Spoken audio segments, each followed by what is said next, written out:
It's a universal epidemic, and it's increasing at an alarming rate. Today, more than a third of all Americans are either diabetic or pre-diabetic. If current trends continue, this will increase to half of all Americans by the year 2020. Diabetes and pre-diabetes significantly increase the risk of heart disease and many other devastating complications. But the good news is that current trends don't have to continue, especially not in your case. Type 2 diabetes is not only preventable, it's also reversible. Diabetes can be undone. I'm Dr. Wes Youngberg. For the past 25 years, I've worked with thousands of clients to reverse diabetes and other chronic health conditions. If there's one thing my career has taught me about diabetes, it's this: there's hope for change. I reversed my diabetes. I was able to reverse diabetes now for over a year. I reversed diabetes. I reversed my diabetes. I want you to experience dramatic health improvements too. That's why I've condensed 25 years of clinical practice into this dynamic new program. Diabetes Undone offers 9 steps and 40 short videos that will empower you to optimize nutrition, exercise, and other powerful lifestyle strategies to reclaim your health. You'll learn how to fight high blood sugars by addressing their underlying causes. I've seen hundreds of clients experience remarkable health improvements by following the same wellness strategies you'll learn in this course. Many of them are no longer diabetic. This course can also help type 1 diabetics to control the condition and prevent complications.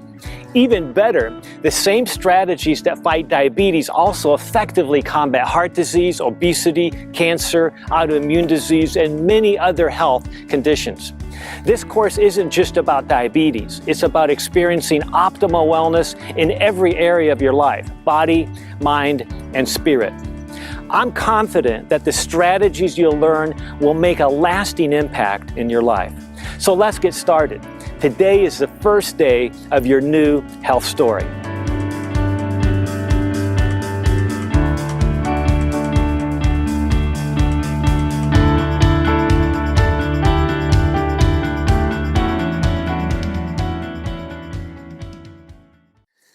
Have you ever had a major paradigm shift?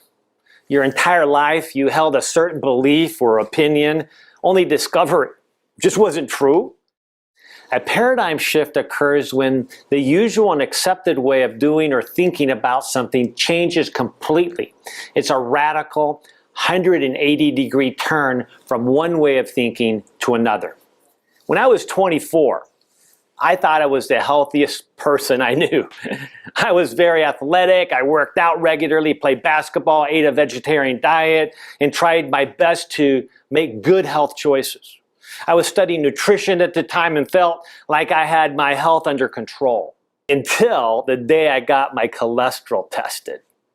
My university was offering free testing. I felt certain that I had an ideal level, but I decided to check it out for curiosity's sake.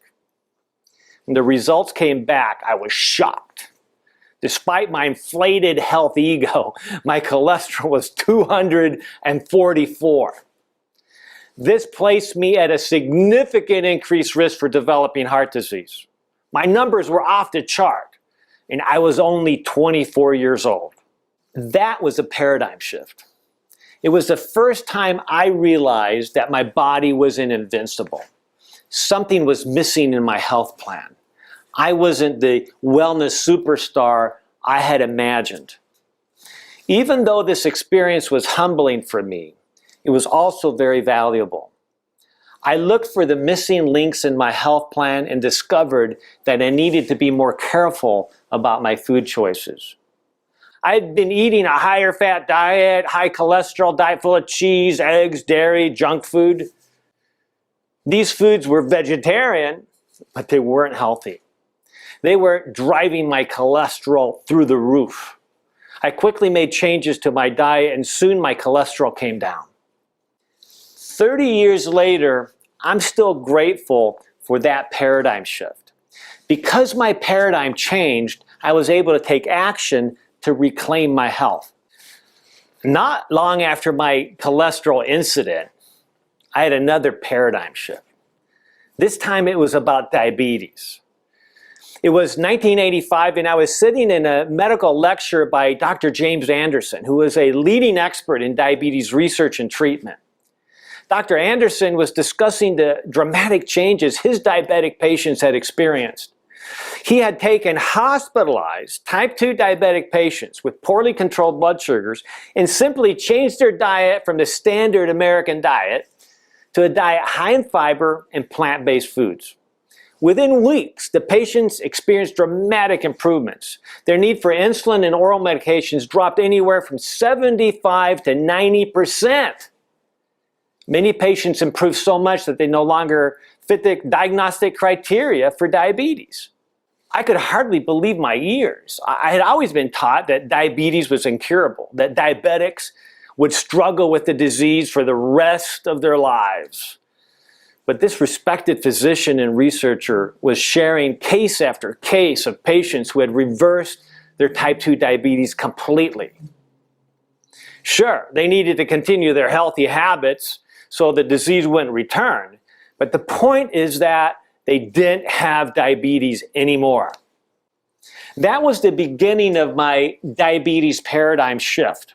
And after working with diabetics for the past 25 years, I'm more convinced than ever that this paradigm is true. By addressing the cause of illness, type 2 diabetics can experience dramatic health improvements, avoid complications, and possibly even reverse the condition. What a powerful paradigm. Our healthcare system is in desperate need of a paradigm shift. We live in the most advanced medical age in human history. We know more about healthcare than we've ever known before, and yet we're sicker than ever. Lifestyle-related diseases such as diabetes, heart disease, and obesity threaten to destroy our health and even cripple our economy. 26 million Americans have diabetes, and 79 million have prediabetes. Both these conditions significantly increase the risk of cardiovascular disease and other complications. At least 90% of these cases are type 2 diabetes, a condition that is preventable and often reversible. Healthy lifestyle habits, such as nutrition and exercise, can stop diabetes in its tracks. But wait a second. If type 2 diabetes can be improved so dramatically, why don't we hear about this more often? Or about this from our medical community? Why aren't diabetic patients taught the valuable information they need to transform their health? Unfortunately, the prevailing medical paradigm teaches that diabetes is a chronic, ongoing disease. Once you got it, you've got it. You can try to manage the disease to prevent complications, but the diagnosis will stay with you forever. Although this paradigm isn't evidence-based, it continues to pervade much of medical science and the medical community. In our fast-paced, money-driven healthcare system, providers often don't have adequate time to educate patients about how to be healthy. All too often, patients are treated for the symptoms of the disease, while the underlying causes of disease are just simply not addressed. Imagine that you walk into your bathroom and find a puddle of water all over the floor. You run to the closet, grab a mop, and begin cleaning it up as quickly as you can, but despite your efforts, the puddle continues to grow. It spreads into the hallway, the living room, the bedrooms. No matter how fast you mop, the puddle grows faster. Where's the water coming from? Just then you notice that the bathtub is overflowing and the faucet is still on. What's your next step? Will you keep mopping? Satisfied that you're working hard to address the situation? No. You've got to turn the faucet off. Addressing the symptoms of disease without dealing with the cause of disease is like mopping up a wet floor without turning off the faucet. It's an outdated paradigm, and it simply doesn't work. The good news is that just like a faucet can be turned off, the factors that promote disease can be turned off. If you struggle with type 2 diabetes or prediabetes, you don't have to settle for a mop-up job. You can move past the old diabetes paradigm and embrace the new. One of my favorite words in the English language is hope. I use this word often without giving it much thought. I hope I'll have time to play basketball on Tuesday. I hope I make it to the airport on time for my flight. I hope my dog Bolt will stop chewing up my stuff. I also hope for more important things. I hope my family is safe. I hope my kids will make good decisions. I hope my life is meaningful. Hope is a universal need. We can't live without it. Research shows that hopeful people are happier, healthier, and more productive. Hopefulness is associated with increased academic and work performance and decreased risk for disease and premature death. But what exactly is hope, and why is it so important? Hope is the feeling that what is desired could actually be possible. Why is hope powerful? Because when we believe a goal is possible, we're much more likely to invest the time and effort to make it a reality. So what does this have to do with diabetes? Actually, everything. In the last section, we learned about the old diabetes paradigm, which teaches that type 2 diabetes is a chronic, irreversible disease. Doesn't sound very hopeful, does it? But the new diabetes paradigm is full of hope. It's good news. The vast majority of type 2 diabetes cases can be reversed. A healthy, disease-free life is actually within your reach. Let's look at a few examples of people who learned to hope again. Approximately a year ago, I was feeling really bad. I was lack of energy, constant headaches, wake up not feeling as energetic as I usually do. Didn't want to play any sports, didn't want to go for a morning run. Decided to talk to the doctor about it. I went in, he put me through a glucose test, and the glucose test revealed that I had diabetes. From my experience, I know diabetes to not be curable, and it just wasn't a good experience to hear, somebody tell you that you've got diabetes. I thought that my future was going to be pretty much shortened. I thought that, I may possibly not be able to do the things that I wanted to do with my kids, such as sporting events, soccer, softball, basketball. Amputations of toes, fingers, and limbs all came into mind when I was first diagnosed with diabetes. I was very worried, and it was just a depressing diagnosis to find out that I've got diabetes. A friend of mine told me about Dr. Youngberg and explained that he may be able to help me. After the first 3 weeks, I could feel a change. It felt like a weight was lifted off me. I wake up with a lot more energy, a lot more focus on what I had to do each day.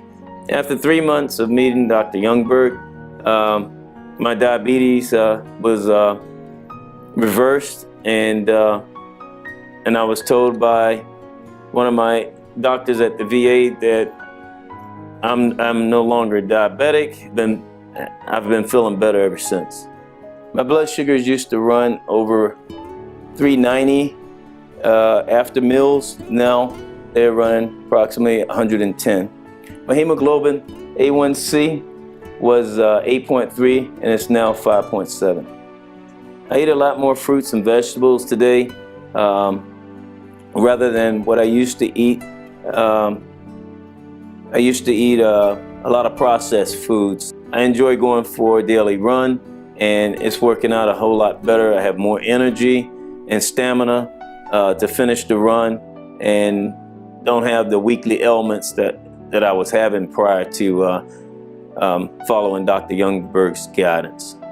I grew up believing that diabetes was something similar to a death sentence, where you were going to have to get an amputation eventually, that you weren't going to be able to eat certain foods for the rest of your life. There is hope if you have diabetes. Initially, I thought there was no hope for me with a diagnosis of diabetes, but today, after meeting Dr. Youngberg, I definitely believe that there's hope with someone with diabetes and that you can reverse it. I'm very excited about sharing it with just about everybody I come in contact with at work. A lot of them, the ones that I've shared the experience with that I have diabetes or had diabetes. Some of them are still under the auspices that if you have diabetes, it's there to stay. And I explained to them that no, my diabetes is irreversible. And they're like, well, tell me more. Today, I'm living proof that diabetes can be reversed. I was taking a routine medical test, just a thing.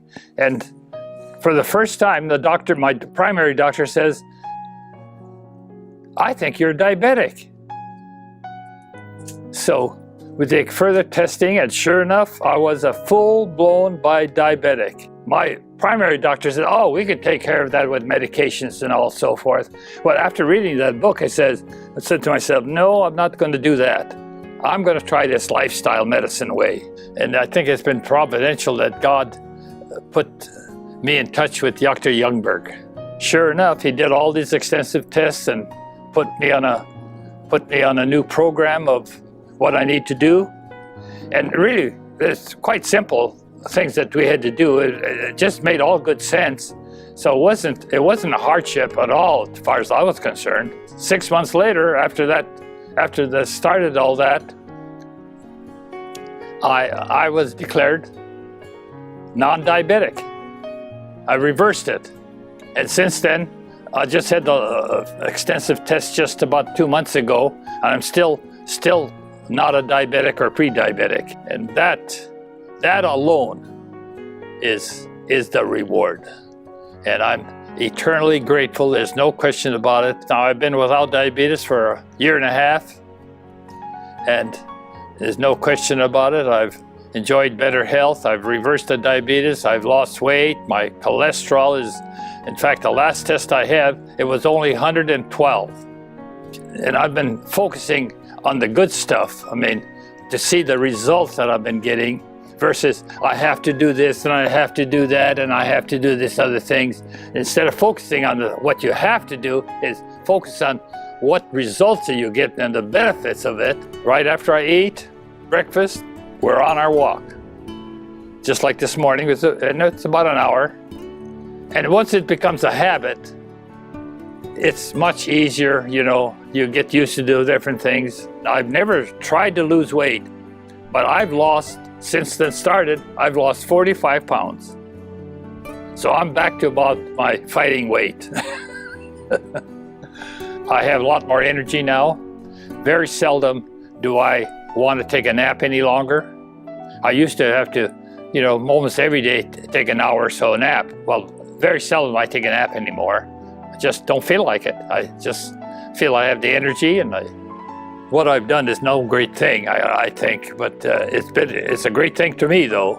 And I hope that's an encouragement to anybody else that could say, here, this 91 old guy can do it, I'm going to do it too. I hope somebody says that. Aren't these powerful stories? Because they believed that change was possible, they were motivated to make healthy choices. These are just a few of many former diabetics who transformed their health, all starting with a paradigm shift. What about you? What's your health story? Would you like to experience some of the same results? The good news is that you can. It all starts in your mind. Your health paradigm will determine your health destiny. Why not shift that paradigm today?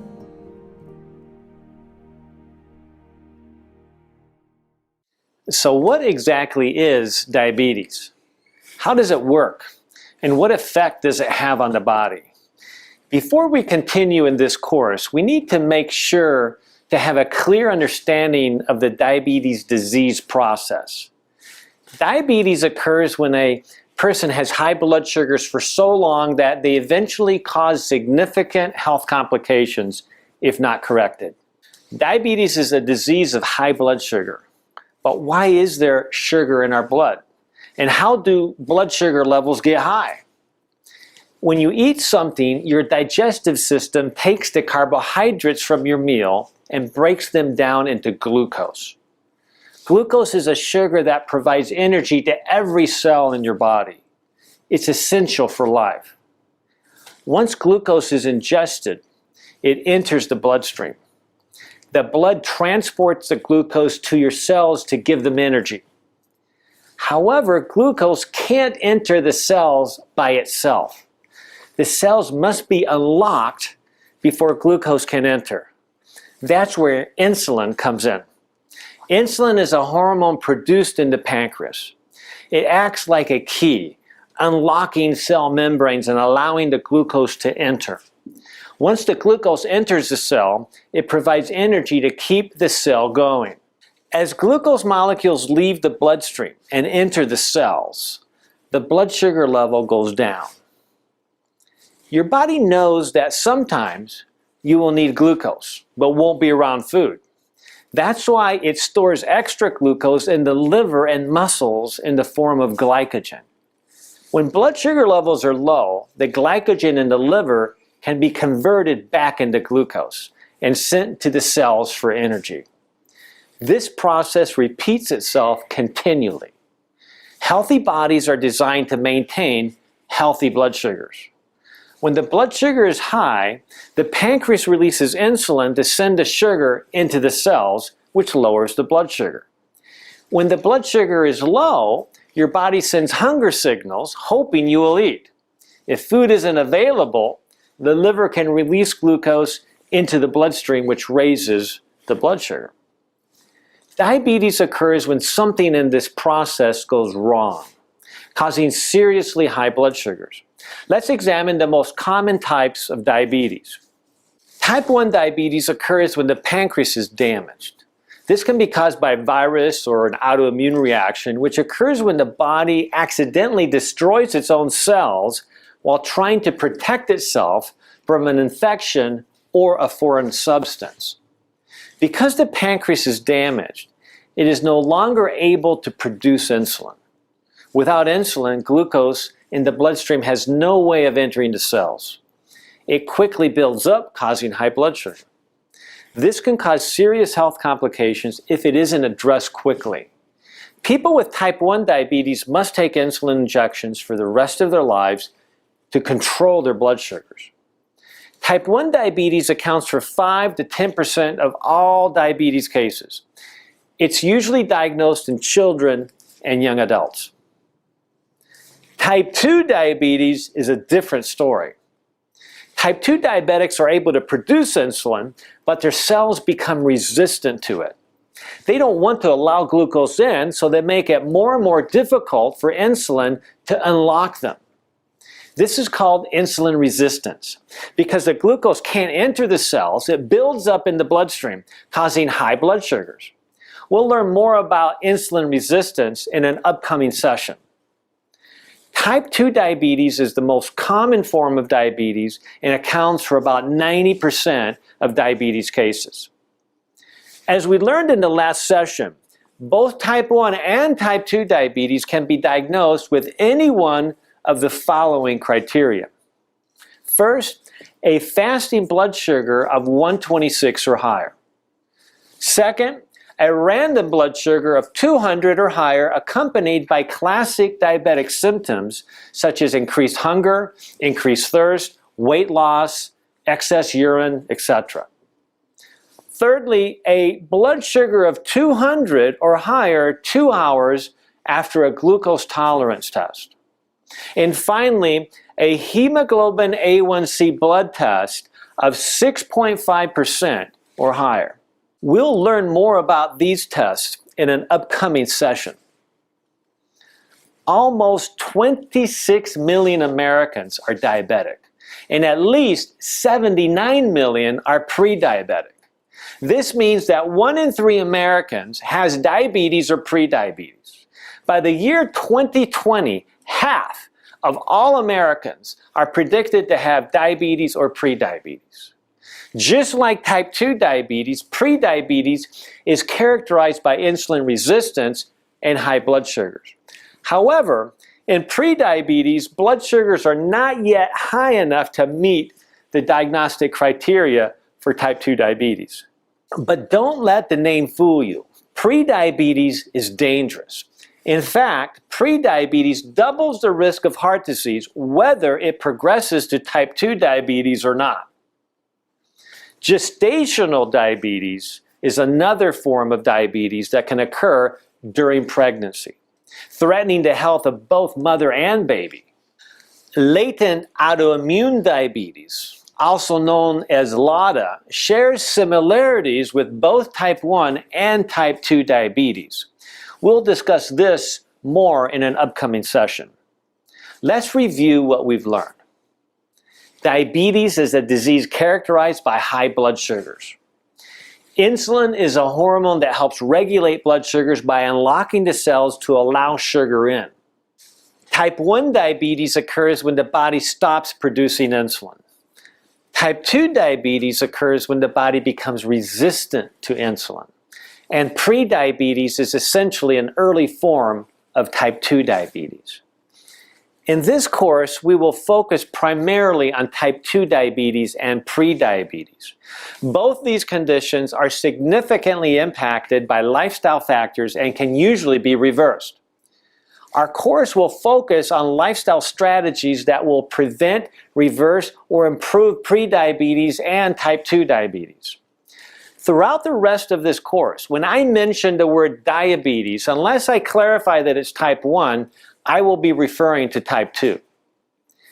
Type 1 diabetes is a chronic disease and cannot be reversed. However, the same healthy habits that improve or reverse type 2 diabetes can also improve outcomes for type 1 diabetics. By making healthy choices, type 1 diabetics can reduce the amount of insulin they need to take and lower their risk for a variety of complications, including heart disease and cancer.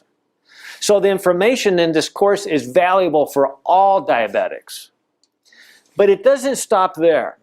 The same health strategies that fight diabetes also reduce the risk of a variety of other diseases such as cancer, heart disease, hypertension, obesity, autoimmune disease, and many others. How can this be? Many different diseases begin with similar causes. When we treat our bodies the way they were designed to be treated, we reduce multiple risk factors. But I want you to get more out of this course than just learning how to fight disease. I want you to experience optimal health. The World Health Organization defines health as a state of complete physical, mental, and social well-being, and not merely the absence of disease or infirmity. Yes, I want to help you fight diabetes, but I also want to provide you with the tools you need to move towards complete wellness in every area of your life. So keep watching. We've got a lot of ground to cover. Insulin resistance is the driving force behind prediabetes and diabetes. We discussed this in the last section, but let's review it briefly. Here's an analogy that might help. Imagine you're trying to get into your house. You represent glucose, and your house represents the cell. You need to unlock the door before you get in. That's why you have a key. Insulin is like a key that unlocks the cell, allowing glucose to enter. If you have a key and your lock is functioning properly, it should be easy to open the door. But if you don't have a key, you can't open the door. This is what occurs in type 1 diabetes. But people with prediabetes and type 2 diabetes do have the insulin key. The problem is found in the lock. Imagine that someone has filled the lock with chewing gum. When you try to use your key, it doesn't work, at least not very well. This is essentially what happens with insulin resistance. The body cells become fat and sassy. They have all the energy they need, so they don't want to accept any more glucose. The cell membrane isn't completely resistant to insulin, but it becomes more and more difficult for insulin to unlock the cell. This results in high blood sugar. So what's the solution? Cleaning out the lock. And that's the exciting news about diabetes. You can change how your cell responds to insulin. You can resist insulin resistance, clean out the lock, and cause your cells to want to store sugar. This will make them sensitive to insulin again. There are many simple ways to reduce insulin resistance, and we'll explore them all throughout this course. Eating high-fiber foods, exercising after your meals, and getting enough sleep. Habits like these profoundly influence the way your body responds to insulin. It may sound simple, but it's true. After all, who says health has to be complicated? Hippocrates was an ancient Greek physician who's considered to be the father of Western medicine. Even though he lived over 2,000 years ago, Hippocrates was convinced of the power of nutrition to fight disease. He told his patients, let your food be your medicine and let medicine be your food. Healthy food is powerful medicine. And that's why I'm excited to introduce a special guest and friend, Brenda Davis. Brenda is a registered dietitian and a leader in the field of diabetes nutrition. She's the author of 9 best-selling nutrition books, including Defeating Diabetes. Brenda and I first worked together on a diabetes research project in the Marshall Islands. I appreciate her perspective so much that I asked her to guide us through the nutrition module for Diabetes Undone. Brenda, thanks for being here today. Thank you, Wes. It's my pleasure. To start out, can you help us understand the connection between diabetes and nutrition? Oh, absolutely. Diabetes is usually characterized by the overconsumption of the wrong types of foods, as well as a lack of physical activity. If we look around the world, the lowest rates of diabetes occur in places where people live off the land, eat unprocessed food, and engage in moderate, constant physical activity. But when populations with these simple lifestyles become sedentary and adopt Western-style diets, which are rich in processed foods and animal products, their diabetes rates quickly escalate.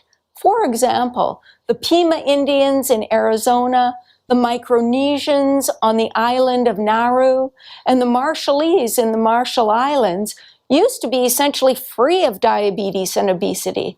But now an estimated 35 to 50% of their adult populations have type 2 diabetes. Asian countries used to have very low rates of diabetes, but now 60% of all type 2 diabetes cases are in Asia. Those are some sad statistics. It's shocking to see China and India becoming the global epicenters of diabetes. China used to have such low diabetes rates, but after rapid economic development and urbanization, many Chinese people have replaced their traditional diets with unhealthy food. It's clear to see that there's a connection between diet and the development of this disease. But the million-dollar question becomes, can this be reversed? About 30 years ago, a unique study was conducted to find out. Researchers noticed that Aborigines in Australia who moved to urban areas developed very high rates of diabetes. They wanted to see if the opposite was true. So they did a survivor-like study where they took 10 obese diabetic Aborigines out of the city and into an isolated region of Australia. These 10 people returned to their traditional lifestyles, living off the land and gathering whatever food they could find. After 7 weeks, participants lost an average of 18 pounds and dramatically lowered their blood sugars. A similar study was conducted in Hawaii. 19 obese islanders were placed on a traditional Hawaiian diet, low in saturated fat and high in plant-based foods. In just 3 weeks, their weight dropped an average of 18 pounds and their fasting blood sugars dropped 43%. So we've talked about diabetes being reversed in several faraway countries. What about North America? Have similar studies been conducted here? Oh, you bet, and the results have been equally as impressive. In one study, 650 diabetics were placed on a high-fiber plant-based diet for just 2 weeks. They experienced major improvements in blood sugar, blood pressure, cholesterol, and weight. But get this, 71% of the participants who were on oral diabetes medications were able to discontinue those drugs, and 39% of those on insulin were able to stop it completely. And this was in just 2 short weeks. It's amazing how quickly people can experience such dramatic results. Oh, it's true. And that's one of the really exciting things about working in this field. The body wants to heal itself, and it does so more quickly than most people would ever imagine. It really gets me excited. Another study was conducted in 2004 by my friend and colleague, Dr. Neil Barnard, to compare how 2 different diets impact diabetes. The study included about 100 type 2 diabetics. Half of them were assigned to follow the diet recommended by the American Diabetes Association. This diet emphasizes carbohydrate counting for blood sugar control. The other half of the group was assigned to follow a plant-based diet that was low in fat and sugar. They didn't have to count calories or carbs, but they avoided animal products and added oils. Both groups experienced improvements, but the plant-based group had much more dramatic results than those on the ADA diet. In fact, the plant-based diet was 3 times more effective at lowering blood sugars than the ADA diet. The plant-based group also lost twice as much weight, significantly lowered the risk for complications, lowered cholesterol, and experienced multiple other health benefits. Several of them eventually reversed the diabetes completely. The ADA group didn't need to adjust their medications at the end of the 12 weeks, but 2/3 of the people on the plant-based diet lowered their diabetes meds. And the people in the plant-based group didn't have to count calories or carbs? No, they didn't. In fact, the plant-based group ate significantly more carbohydrates than the ADA group. But they were careful about the kinds of carbohydrates they ate. And that's something we'll discuss more in the upcoming videos. But first, we're in for a treat because we're going to hear the story firsthand from Nancy, a participant from the plant-based study. This experience completely changed her life, and 10 years later, she's still talking about it. I decided to participate in this particular diabetes study because I had, at that point, had diabetes for 8 years, and I had been doing what I was supposed to be doing, and eating the American Diabetic Association diet. Yet my numbers were creeping up, so the dosage for my medicine was creeping up. One of the fears I had that also drove me to participate in this study was I had 2 friends who had had diabetes type 2, and they were already on kidney dialysis and in the process of losing their eyesight, and one had already had his leg below the knee amputated. And so when I was diagnosed with it, I had this horrible feeling that it was just a slow, progressive death sentence. So I was willing to look at any alternative that was out there. What you do is eat fruits, whole fruits, vegetables, grains, and then legumes consisting of beans, peas, and lentils, and those are your protein. I also eat very, very little processed food, whether it's vegan or not. I just prefer to eat fresh. Well, on medication when I started the diet, my A1C number was 8.4. And at the start of the diet, about the middle of January of 2005, and by May, my numbers had dropped to 5.4. And I was also losing weight on this diet. So I needed to cut back the medications dramatically. Some of the other changes that I noticed, I had pain in my joints. And as soon as I started eating vegan, the pain went away. And I didn't even realize it. Eating vegan also gives gives you a lot more energy. It gave me a lot more energy. I didn't have that afternoon slump after lunch that I'd always had. I also lost 48 pounds altogether just by changing to a vegan diet. So the effects were, to me, amazing, healthy, and rapid. When I went on the vegan diet, I had, compared to the ADA diet where you weigh and measure and they have exchanges and that type of thing, if you eat just plainly on the vegan diet, you can eat what you want. You're not measuring, you're not weighing. I just found it a much simpler way to cook and eat. And there was, after the study, of course, for me, the immediate results were incredible. And I thought to myself, well, there's no way I'm going back to the old way. And I just found it's a change of life that was nothing but positive for me. So I maintain that all the time. And the study started about 10 years ago. So I've been eating this way for 10 years. My last physical, my doctor said to me, I wish everybody's numbers were as perfect as yours. And I don't think that's bad because I'm 74 years old now. I think about what my life would be like if I hadn't made those changes, going to a vegan diet. The two people that I referred to that were already having problems have, of course, since passed away. One had a heart attack during kidney dialysis. I've already laid out my calendar for 2015 for the trips that I'm taking.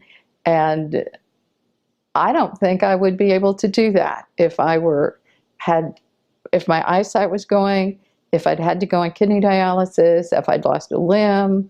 Eating vegan gave me the hope I wanted to lead a healthy, full life. And, my friends joke that they're going to have to, put a GPS on me to keep up with me. And so I have more energy now than I ever had. And the hope for me was absolutely rewarded by the vegan diet. I expect to live a lot more years and be busy all of those years. And that, to me, is the gift of eating vegan. I hope Nancy's story gives you hope. Perhaps, like her, you've struggled for years to control your blood sugars and your weight. You may have tried different diets and failed, but don't give up. If good nutrition can work for Nancy, it can work for you too. In the upcoming videos, we'll show you how.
Why did you get out of bed this morning?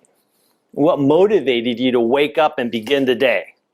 Maybe you had to be at work or school on time or get to an appointment. In the Japanese culture, it's important to know your ikigai. Ikigai is defined as a reason to get up in the morning, or one's purpose for living. The teaching goes that each person must discover an ikigai in order to live a meaningful and satisfying life. An ikigai is more important than getting to an appointment on time or surviving the daily rat race. It could be to spend time with your family, to excel in a particular skill, or to serve the community. Wilbur and Orville Wright were the brilliant brothers who invented, built, and flew the first successful airplane. For years, they worked tirelessly to make their dream a reality. In reflecting on the experience, Wilbur Wright said, "We could hardly wait to get up in the morning." Flying had become their ikigai. What's yours? What gives you the sense of purpose and meaning? If I had to pick an ikigai, it would be this: helping people improve their health. I've been fascinated with wellness since I was a teenager. Where did this interest come from? My mother. When I was just 10 years old, my mother was diagnosed with glioblastoma, an aggressive and malignant brain tumor. My family lived in Bolivia, South America at the time, but we rushed back to the United States so that my mom could get the best possible treatment. But despite the doctor's efforts, my mother lost her battle with cancer. She passed away just 9 months later. It was devastating to lose my mom. I had so many questions about why. Why did this happen to her? What caused the cancer? Could something have been done to prevent it? One day, about 3 years after her death, I was raking leaves in the yard with my dad, and I finally worked up the courage to ask him, "Dad, why did Mom get cancer and die?" I remember my dad got very sad and thoughtful. And after a moment, he simply said, "Wes, I just don't know." As we continued raking, a new thought entered my mind. I wish I knew what my health risks are and what changes I can make so I don't get this disease like Mom did, and so I can help other people live healthier lives too. That autumn day was the beginning of my fascination with health. I soon started reading health books and articles and listening to lectures, just devouring so much information, as much as I could. I studied sports medicine in college, then earned a master's degree in nutrition and a doctorate in clinical preventive care at Loma Linda University. During my training, I became very interested in helping people with lifestyle diseases such as diabetes and heart disease. This passion eventually led me to spend nearly 14 years on the island of Guam. While there, I researched the diabetes epidemic throughout Micronesia. I directed a diabetes reversal program, provided public health education, and worked with the Guam government to improve screening and treatment guidelines for diabetes. I had such a rewarding experience on Guam. I worked with so many incredible people who'd made tremendous progress in improving their health, reversing their diabetes, and learning to live well again. Their stories inspired me to continue my work. I now serve as a nutritionist and lifestyle medicine consultant at my private practice in Temecula, California. I'm also assistant clinical professor at Loma Linda University Schools of Medicine and Public Health. I've also had the privilege to be one of the founding directors and fellow of the American College of Lifestyle Medicine. When I wake up in the morning, I'm excited to come to work because I know I will interact with people who have tremendous potential to improve their health. I see clients with diabetes, heart disease, hypertension, obesity, cancer, and a variety of other health concerns. My goal is to inspire each one with hope and give them the tools they need to reduce disease risk and optimize wellness. I don't know what your ikigai is or what in life is most valuable to you, but I do know that you're much more likely to reach your goals with a healthy body and a healthy mind. That's why I'm glad you've chosen to begin this health journey. The strategies you learn throughout this course will empower you to optimize your health and greatly improve your quality of life. It's time to take a pop quiz to test your knowledge on diabetes complications. Ready? Here's the question. What do you think is the most dangerous complication associated with diabetes? In this section, we'll take a look at some common diabetes complications. Then I'll let you decide which one you think is most dangerous. So pay close attention. High blood sugars have both short-term and long-term complications. Short-term complications may include fatigue, headaches, difficulty concentrating, increased thirst, frequent urination, blurry vision.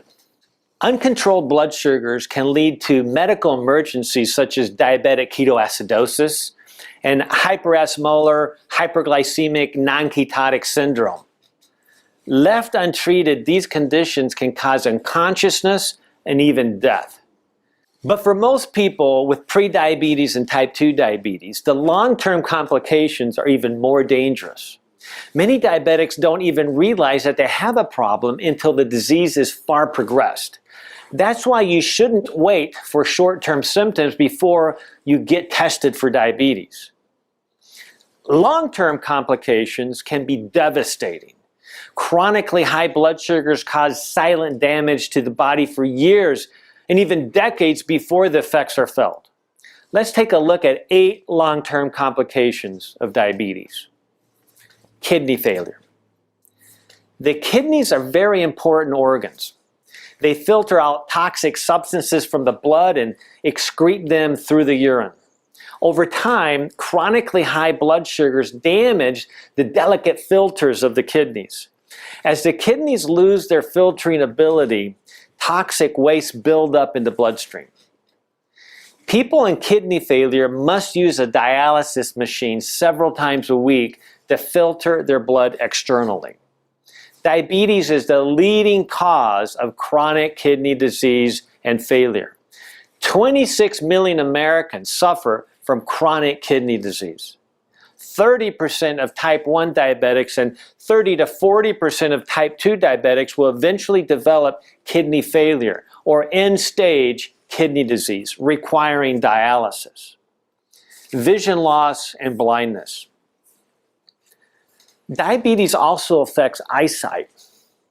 Did you know that diabetes is the leading cause of blindness in American adults? Diabetics are almost twice as likely to develop glaucoma, an eye condition which damages the optic nerve, resulting in vision loss. Diabetics are 60% more likely to develop cataracts, which cause a cloudy lens. Diabetic retinopathy occurs when high blood sugars damage the tiny blood vessels in the back of the eye. This can cause vision loss and even blindness. Infections. High blood sugars weaken the immune system and increase the risk of infection. People with diabetes are constantly at an increased risk for foot and skin infections, urinary tract infections, yeast infections, surgical site infections, etc. Wounds, sores, and amputations. Every 30 seconds, someone loses a lower limb as a result of diabetes. For a diabetic, even a small cut or sore on the foot or elsewhere can be dangerous. Diabetes decreases blood flow, which makes it more difficult for wounds to heal and increases the risk of ulcers and infection. To make matters worse, many diabetics suffer from nerve damage, which diminishes their ability to feel pain and notice an injury. Sexual dysfunction. Men with diabetes are at an increased risk for erectile dysfunction, especially as they age. Diabetic men typically begin experiencing erectile dysfunction 10 to 15 years earlier than most other men. High blood sugars cause damage to the blood vessels and nerves that control erection. Nerve damage. About half of people with diabetes will develop a nerve disorder called diabetic neuropathy. High blood sugars damage the blood vessels that supply the nerves and can lead to pain, tingling, and eventually diminished sensation. Complications of diabetic neuropathy include lower limb sores, amputations, urinary tract infections, urinary incontinence, digestive problems, low blood pressure, and sexual dysfunction. Intestinal problems. High blood sugars can damage the vagus nerve, which results in delayed stomach emptying, also known as gastroparesis. This can cause a variety of unpleasant symptoms such as nausea and vomiting, abdominal bloating, acid reflux, loss of appetite, and decreased nutrient absorption. Cardiovascular disease. According to the American Heart Association, at least 65% of people with diabetes will die prematurely from some form of heart disease or stroke. That's a sad statistic. Heart disease and stroke, collectively known as cardiovascular disease, are the leading causes of death and debility in diabetics. People with diabetes are up to 4 times more likely to have a heart attack or stroke. Even more alarming is the fact that this risk exists even among pre-diabetics. Prediabetes more than doubles the risk for heart disease, whether or not it ever progresses to full-blown diabetes. Don't let the name fool you. This condition is dangerous. But back to our original quiz. What do you think is the most dangerous complication associated with diabetes?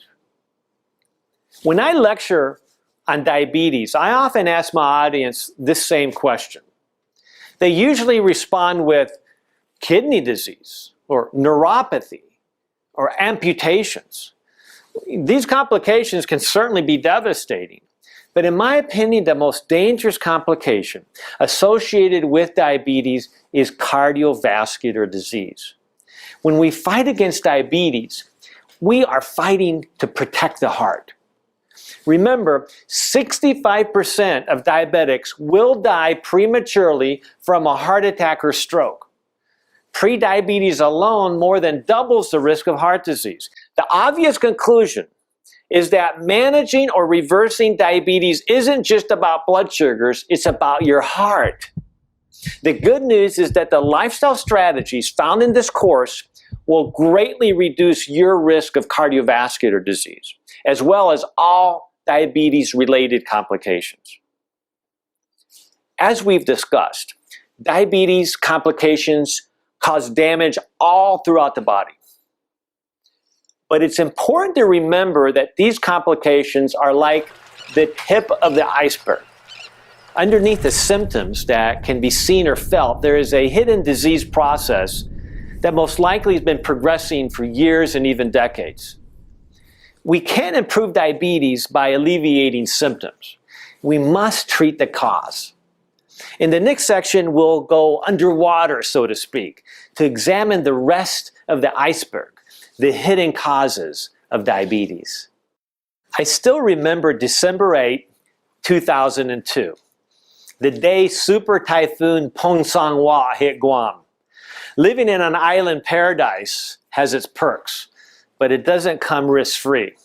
That year alone, Guam experienced 5 typhoons, but Super Typhoon Pongsangwa was the worst.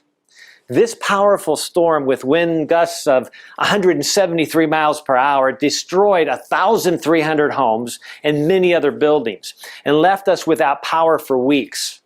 Thankfully, there were very few casualties, but the typhoon took a toll on the island, causing over $900 million worth of damage. My family didn't have electricity or running water for a week. We had to bathe by the ocean in an open beachside shower. We couldn't buy gasoline for 10 days. Our central air conditioning unit was ripped off of our roof, leaving us without air conditioning for over a month. It was a total disruption of our lives. But as I saw other areas of the island, I knew my family was fortunate. Many homes had been destroyed. Rubble lay in the streets. Power lines were down. This typhoon created a massive mess on an otherwise beautiful island. Diabetes is like a typhoon. It sweeps through the body, wreaking havoc everywhere it goes. In this section, we'll look at 5 factors that combine to create the diabetes storm surge. These are insulin resistance, glycosylation, inflammation, high blood pressure, and atherosclerosis. These 5 factors are like the strong winds and the heavy rains of the diabetes typhoon. But don't worry, there's good news. You can take action to halt them in their tracks. In a moment, we'll take a closer look at each one of these factors. But first, we need to understand what good health weather looks like. In order to identify a storm, we need to have something to compare it to. Good weather on Guam means flip-flops, sunny days at the beach, and a light ocean breeze. But inside the body, good health weather means good circulation. That's right. If I had to condense all the health information I want to share with you into just one sentence, it would be this: perfect health depends on perfect circulation. Chances are you don't think about circulation very much. The circulatory system is part of the autonomic nervous system, which simply means that it's involuntary. Your heart beats about 100,000 times per day without even a conscious thought on your part. It sends blood to your lungs to pick up oxygen, and then pumps the oxygen-rich blood into your arteries, which carry it to your body. Your veins then bring oxygen-poor blood back to the heart, and the cycle continues. This life-sustaining system is designed to supply your organs, tissues, and cells with the oxygen, nutrients, and water they need to survive and to function. Every other system in your body, the digestive system, the endocrine system, the skeletal system, all of them depend on the circulatory system to function properly. Perfect health depends on perfect circulation. Diabetes damages the body by attacking the circulatory system. Often we think of diabetes complications in a compartmentalized way. Diabetes might cause blindness, or it might damage the kidneys, or it might result in a heart attack or sexual dysfunction. These are very different kinds of problems, affecting different parts of the body. Yet all of these complications share an important similarity. They are all caused by damage to the circulatory system. The 5 factors that cause the diabetes storm do so by attacking the circulatory system. Let's examine those factors now. Insulin resistance. In the Diabetes 101 video, we learned how the body regulates blood sugars. The food you eat breaks down into sugar called glucose, which enters your bloodstream. Glucose is the body's primary fuel source. You can't live without it. But in order for the glucose to work, it needs to get inside your cells. The cell membrane won't allow glucose to enter by itself. It needs the help of insulin, a hormone produced by the pancreas. Insulin acts as a key to unlock the cell membrane, allowing the glucose to enter. Once the glucose enters the cells, the blood sugar goes down. But if the glucose can't get inside the cells, the blood sugar goes up. People with type 1 diabetes are unable to produce insulin, so they must take insulin injections in order to control their blood sugars. But the majority of those with type 2 diabetes and prediabetes produce plenty of insulin. In fact, many of them produce significantly more insulin than normal, yet their blood sugars are still high. What's the problem? Why can't the insulin unlock the cells to allow the glucose to enter? The problem is insulin resistance. The cells don't want to allow glucose in, so they make it very difficult for insulin to unlock them. These cells are fat and sassy. They have all the energy they need, and they don't want to accept any more glucose. Thank you very much. Because the glucose can't enter the cells, it builds up in the bloodstream, causing high blood sugar. When the pancreas detects this, it responds by secreting more insulin to try to force the glucose into the cells. The more resistant the cells become, the more insulin the pancreas releases. This is called hyperinsulinemia. Combined with insulin resistance, it can result in a dangerous roller coaster of abnormal blood sugars, sometimes too high and sometimes too low. Many diabetics have hyperinsulinemia for years or even decades. The poor pancreas makes a desperate effort to control the blood sugars. The scary thing is that someone in this stage could appear to have healthy blood sugars and the problem could go undetected. That's why I recommend also testing insulin levels. We'll discuss testing more in a future section. Unfortunately, the pancreas eventually becomes fatigued and even damaged from all this extra stress. When this occurs, insulin production dramatically decreases and blood sugars shoot up. This is often the point when most people first realize they have a problem. This is very unfortunate because by this time the disease is well progressed. The pancreas is damaged and the blood sugars are out of control. The second diabetes storm factor is glycosylation. Insulin resistance causes high blood sugars, and high blood sugars cause tissue damage. This is called glycosylation. Glucose is sticky. When it builds up in the bloodstream and circulates throughout the body, it attaches itself to proteins on all different kinds of cells and tissues. It causes a glazy, sticky buildup throughout the body and can damage multiple organs, including the eyes, the nerves, kidneys, blood vessels, and heart. Glycosylation also makes cholesterol more sticky, which increases plaque buildup in the arteries, impairs circulation, and increases the risk of heart attack and stroke. Glycosylation can also activate a chronic inflammatory response. Let's take a closer look at inflammation and how it relates to diabetes. Inflammation. Inflammation is one of the most overlooked factors in the development of diabetes, heart disease, and many other health problems. There are two types of inflammation. Acute inflammation occurs when your body responds to injury or invasion by activating your immune cells to protect you. For example, if you get cut and bacteria enters your bloodstream, your body will activate an inflammatory response to fight the bacteria and prevent an infection. White blood cells will rush to the scene to destroy the bug and save the day. This is a natural and healthy response. But chronic inflammation is a different story. Chronic inflammation occurs when the body is perpetually producing an inflammatory response while trying to clean up something that won't go away.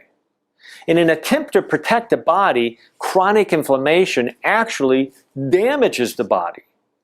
Chronic inflammation can be caused by toxins, junk food, hidden low-grade infections, and damaged tissues or cells. Glycosylation from high blood sugars almost always results in an inflammatory response. Inflammation significantly increases the risk for many serious diseases, such as diabetes, heart disease, stroke, cancer, Alzheimer's. It promotes sticky plaque buildup in the arteries and is a serious threat to cardiovascular health. High blood pressure. 1/3 of US adults suffer from high blood pressure, also known as hypertension. But did you know that diabetics are twice as likely to have high blood pressure as non-diabetics? Blood pressure is a measure of the force the heart has to exert to circulate blood throughout the body. A high blood pressure level indicates that the heart is working extra hard to do its job. High blood pressure can cause a variety of complications, including kidney disease, arterial narrowing, damage to the arteries, and increased risk for heart disease and stroke. According to Dr. Gerald Reaven, a well-respected endocrinologist and professor emeritus from Stanford University School of Medicine, up to half of high blood pressure cases are caused by insulin resistance. Insulin has other functions besides unlocking cells for glucose storage. It also acts as a vasoconstrictor. High levels of insulin caused by hyperinsulinemia can squeeze the arteries tight, which raises blood pressure and damages circulation. Atherosclerosis is hardening or narrowing of the arteries. This dangerous condition occurs when plaque, sticky cholesterol, and other substances infiltrate the artery wall. This process damages circulation. If the plaque ruptures, a thrombus or clot can form, causing a heart attack or stroke. Diabetes promotes atherosclerosis in multiple ways, including glycosylation, inflammation, and high blood pressure. Diabetes is usually accompanied by high cholesterol and high blood fats, which further contribute to this problem. To make matters worse, diabetes decreases the production of nitric oxide, a chemical that protects arterial walls. Without enough nitric oxide, the arteries become much more susceptible to dangerous plaque buildup. And that, my friend, is the diabetes storm in a nutshell. These 5 factors combine to produce circulatory damage and a host of related complications. This is sobering information, but I don't want you to be overwhelmed. Yes, diabetes is serious, but there is hope, just like there was hope for Guam. In the weeks and months after Super Typhoon Pongsonghua, I saw the island make a strong recovery. It didn't happen all at once, but I noticed improvements one day at a time. The water came back on, then the electricity, the rubble was cleared, the gas stations reopened, aid poured in, homes and lives were rebuilt. Guam returned to life as usual. It's also possible to clean up the diabetes storm inside your body. The exciting news is that simple lifestyle strategies like exercise and nutrition can work wonders to battle all the diabetes storm factors. It won't happen all at once, but day by day, as you make good health decisions, you will begin to see and feel a tremendous difference. This is encouraging news. No matter how messy your health storm may seem, there's hope for recovery and restoration. I'm holding in my hand an authentic, antique bottle of good old-fashioned snake oil. You want some? We use the expression snake oil to describe a scam, a product that's just too good to be true. In the early 1900s, corrupt businessmen who claimed to be traveling doctors would ride into town with this miracle product, causing a snake oil sensation. They claimed that this potion could cure any sickness known to man: rheumatism, pneumonia, headaches, broken bones, even blindness. This miracle product was guaranteed to eradicate disease and restore perfect health. That's why it was so expensive. Just one small bottle could cost up to 2 months' wages. The only problem was it didn't work.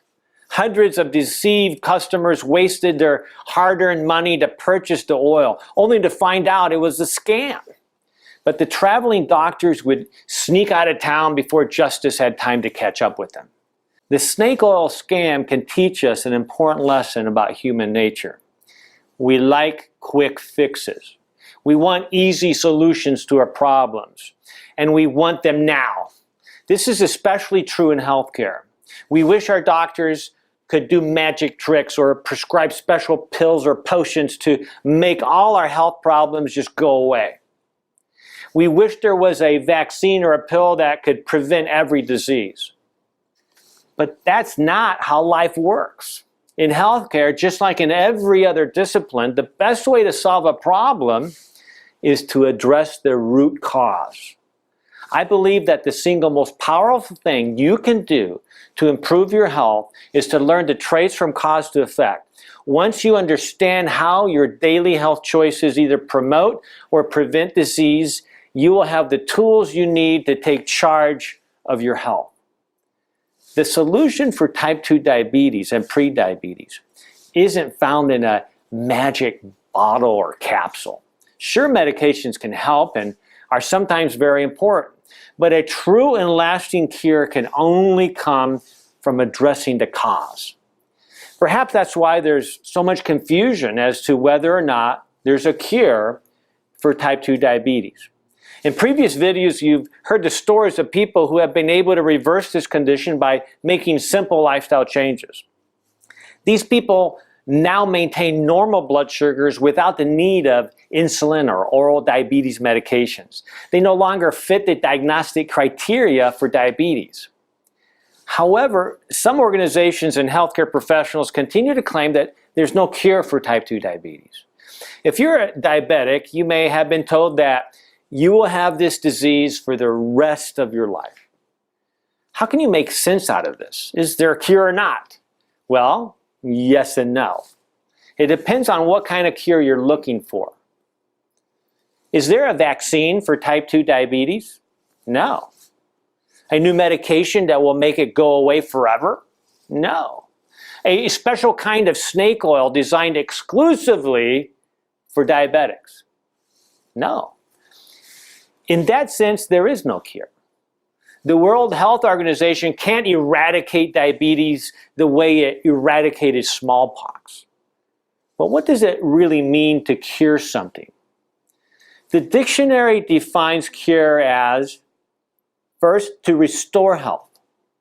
Second definition is to effect a recovery from, and finally, to remove something harmful or disturbing. There's also a definition for diabetes. Diabetes can be diagnosed by any of the following 4 criteria. A fasting blood sugar of 126 or higher, a random blood sugar of 200 or higher that's accompanied by classic diabetic symptoms such as increased hunger, increased thirst, weight loss, excessive urination, etc. A blood sugar of 200 or higher 2 hours after a glucose tolerance test. And finally, a hemoglobin A1C blood test of 6.5% or higher. We'll discuss these more in future sessions. But the point here is that there are specific criteria that define what it means to be diabetic. If you fit into any one of these criteria, you have diabetes.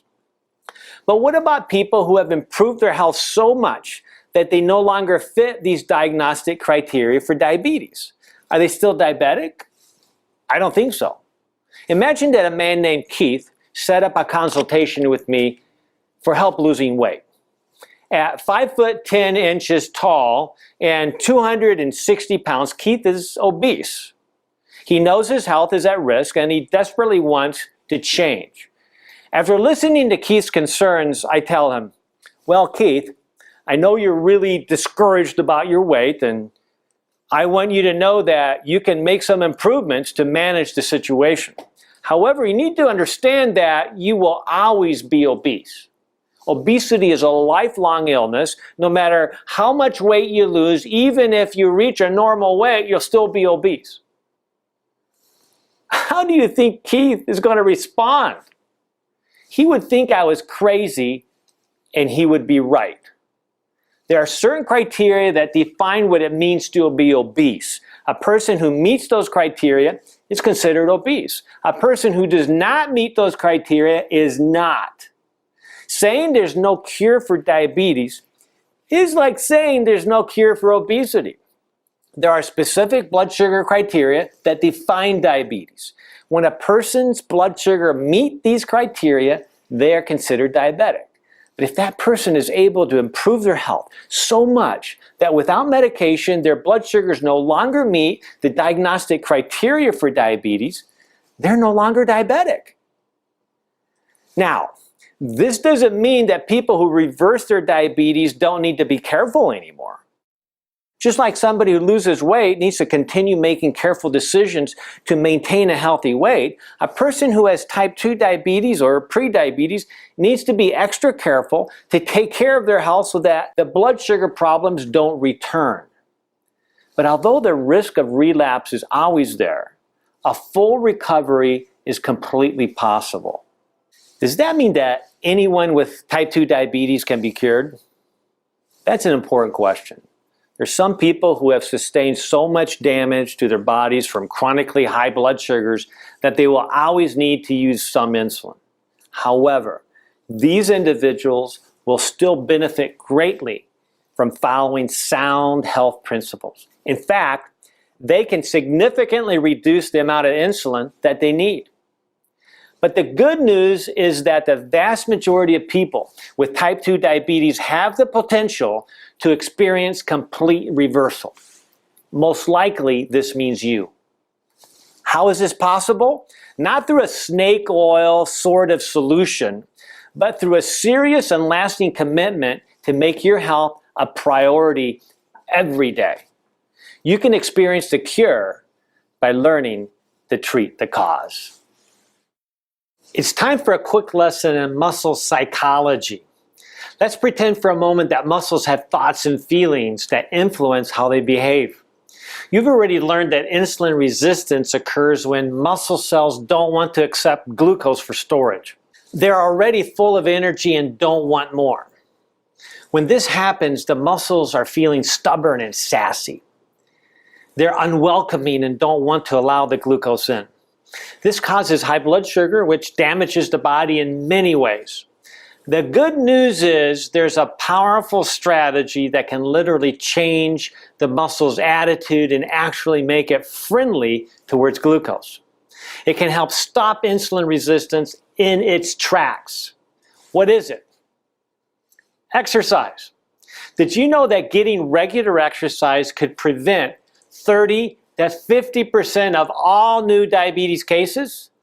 Millions of people could stop the disease before it ever started by simply becoming more active.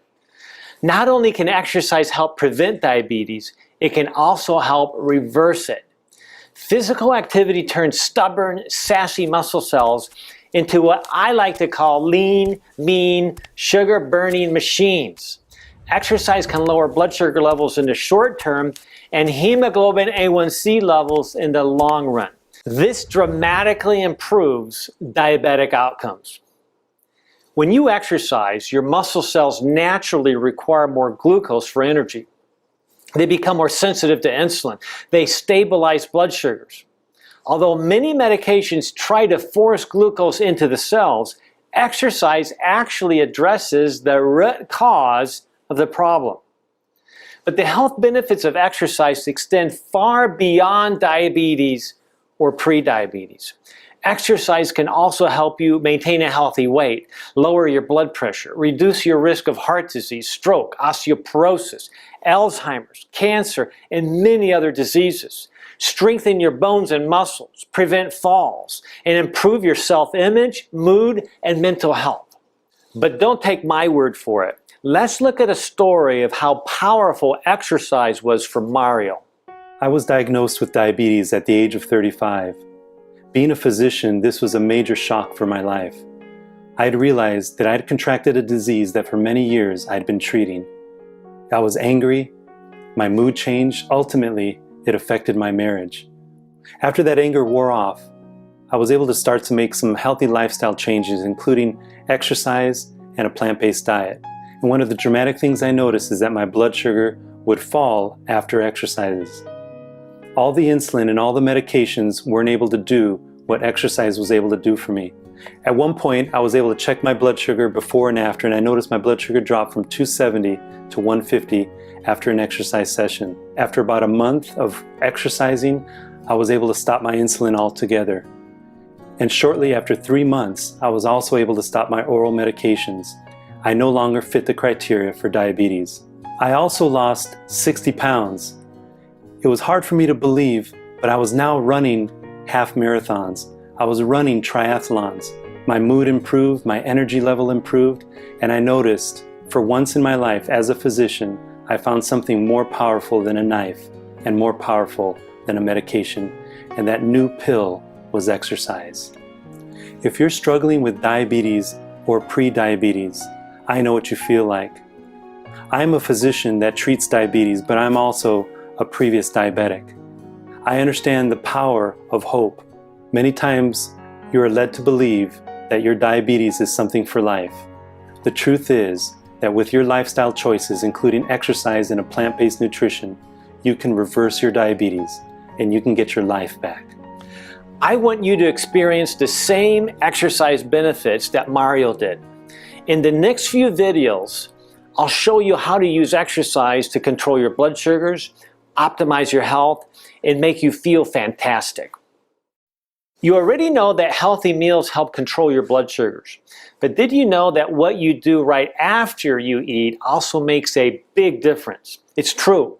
I'm talking about after-meal exercise, one of the most powerful and yet little-known strategies for diabetes reversal. I still remember the day Michael limped into my class. I was lecturing on after-meal exercise as part of a 12-week diabetes reversal program.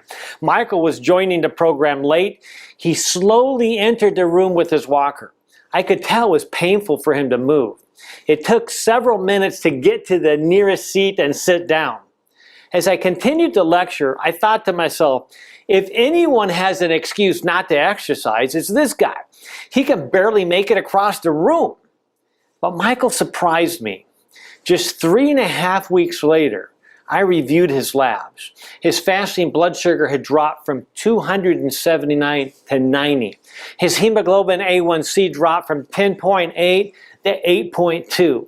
His cholesterol had been 230, but was now 157 with no medication. His triglycerides and blood pressure had also come down, and he'd lost 9 pounds. I told Michael how surprised and proud I was of him making such tremendous progress in such a short time. I said, I'm not sure what you're doing, but it's working. By the way, what are you doing? Michael looked surprised. What do you mean? He said. I'm just doing what you told me to do, exercising after my meals. Michael explained that ever since he was in a car accident, it was painful to walk, but he didn't let that stop him. He told me, I walk for a few minutes with my walker, then if my leg or hip gets sore, I stop and go like this. Then I walk some more. I walk for 30 minutes after every meal. I was so impressed by Michael's dedication. His story is a great example of the powerful benefits of exercising after you eat. But why is after-meal exercise so effective? Isn't exercise healthy at any time of the day? If you struggle with diabetes or pre-diabetes, you've probably noticed that your blood sugars are highest about 45 minutes to an hour after you eat. That's when blood sugars tend to spike the most. And those blood sugar spikes cause glycosylation and tissue damage throughout the body. Blood sugar spikes also result in insulin spikes. This extra insulin can raise blood pressure, promote fat storage, and contribute to many different diseases. Insulin spikes also set you up to have low blood sugars a few hours after you eat. It's very important to minimize after-meal blood sugar spikes, and that's where exercise comes in. When you engage in light to moderate exercise right after your meal, your muscles become eager to accept the glucose you just ate. I've found that my patients can reduce their blood sugar spikes from 1 to 3 points for every minute that they exercise after a meal. For example, if your after-meal blood sugar usually spikes to 200, you could potentially prevent that spike and lower it to somewhere between 140 and 180 by simply taking a 20-minute walk right after eating. It doesn't take long for the benefits to add up. Many of my patients who begin exercising after their meals soon notice significant improvements in their blood sugars and hemoglobin A1C levels. One study from the Mayo Clinic found that diabetics have significantly lower blood sugars 4.5 hours after a meal if they go for a walk right after eating. Several recent studies also have shown similar results. After meal exercise is powerful. It improves blood sugars, lowers triglycerides, helps control weight, aids in digestion, and prevents the awful feeling of food coma. After meal exercise is a valuable tool for battling diabetes and optimizing wellness. So why not start today? Get some light exercise after each meal. Just stand up and go for a walk. You don't need to change your clothes or work up a sweat. Keep it simple. 15 minutes or more is a great goal. But if you don't have time for that, even 5 or 10 minutes can help. Do this as often as you can. I guarantee you'll notice a difference if you move after your meals.